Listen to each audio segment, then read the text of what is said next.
சிராப்பள்ளி மலைமேவும் தட்சிணாமூர்த்தி அருள் நல்கப் பெற்று பராபரமும் எந்நாடும் பைங்கிழியும் பல பாவும் பாடிப் பாடி தராதல மானிடர்க்கு எல்லாம் தன்னமிர்தாய் தந்தருளும் தாயுமான நிராமயனார் அருள் பெரிய கவிதையினால் பொருள் அதனை நினைந்து வாழ்வான். என் கண்ணில் ஜலமாக கொட்டுறது ஆனந்த கண்ணீர், துக்க கண்ணீர் இல்லை, ஆனந்த கண்ணீர்.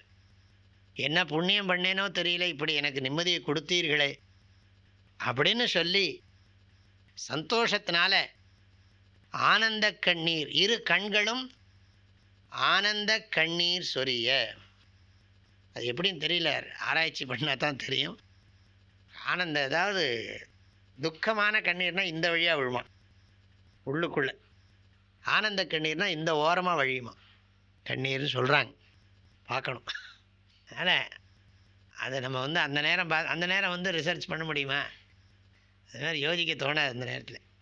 அதில் ஆனந்த கண்ணீர் வந்தால் இந்த ஓரங்கள்லேருந்து விழுமா, அதாவது துக்கத்தில் கண்ணீர் வந்துன்னா இதுக்குள்ளே வரும்னு சொல்லி ஒரு புஸ்தகத்தில் படித்தேன். இல்லை, இரு கண்களும் ஆனந்த கண்ணீர் சொரிய. எப்படி சொரியறது கண்ணீர்னா, கடலில் கடலை உடைச்சிக்கிட்டு ஜலமானது ஊருக்குள்ளே புகுந்ததுன்னா எப்படி இருக்குமோ எல்லாம். இது அதிசயோக்தி. இதுக்கு பேர் தமிழில் உயர்வு நவிழ்ச்சின்னு பேர்.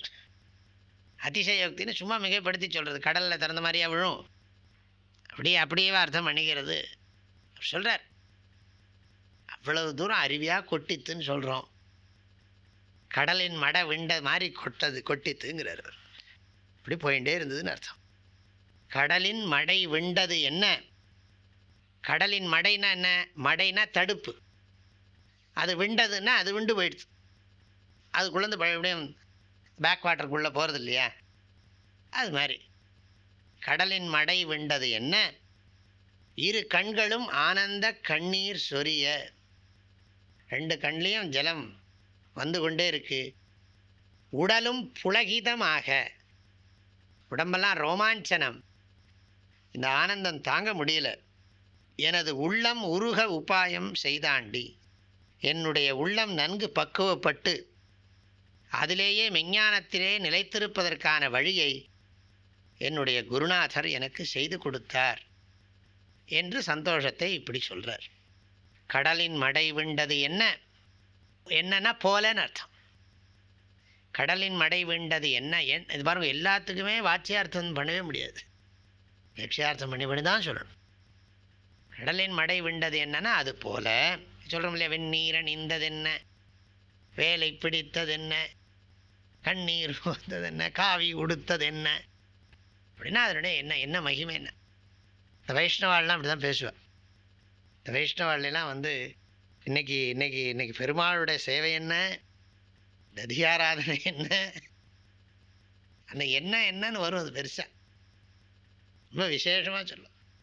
இன்றைக்கி எம்பெருமான் காட்சி என்ன, அவருடைய அந்த ஆனந்தமான நேத்திரங்கள் என்ன, அந்த பாதங்கள் என்ன, மகாலட்சுமியினுடைய அந்த சாநித்தியம் என்ன, தாயாருடைய சந்நிதியில் பகவானுடைய எம்பெருமானுடைய இதை காட்சியை காண்றதுக்கு என்ன புண்ணியம் பண்ணிருக்கோமோ.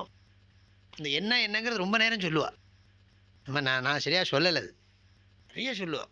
இன்றைய தினம் அந்த ஆளெல்லாம் வந்திருக்கிற ஆளெல்லாம் சேர்த்து வந்திருக்கிற சேவார்த்திகள் என்ன, அங்கே கூடியிருக்கிற வாத்தியங்கள் என்ன, அங்கே இருக்கிற ஜனங்களுடைய முகார விந்தங்கள் என்ன, இப்படி சொல்லிகிட்டே இருப்பாள். நிறைய சொல்லுவோம். என்னன்னா இந்த இடத்துல போலன்னு அர்த்தம். அங்கே என்னன்னா அது மகிமைன்னு அர்த்தம். எப்பேற்பட்ட இதாக இருக்குன்னு அர்த்தம், விசேஷமாக இருக்குன்னு. இந்த பாடலுடைய கருத்துக்களை அடுத்த பகுதியில் பார்க்கலாம். ஹரி ஓம். தந்தை தாயும் நீ, என் உயிர் துணையும் நீ, சஞ்சலமது தீர்க்க வந்த தேசிக வடிவு நீ, உனையலால் மற்றொரு துணை காணேன், அந்தம் ஆதியும் அளப்பரும் ஜோதியே, ஆதியே அடியார்த்தம் சிந்தை மேவிய தாயுமானவனும் சிரகிரி பெருமானே. ஓம்.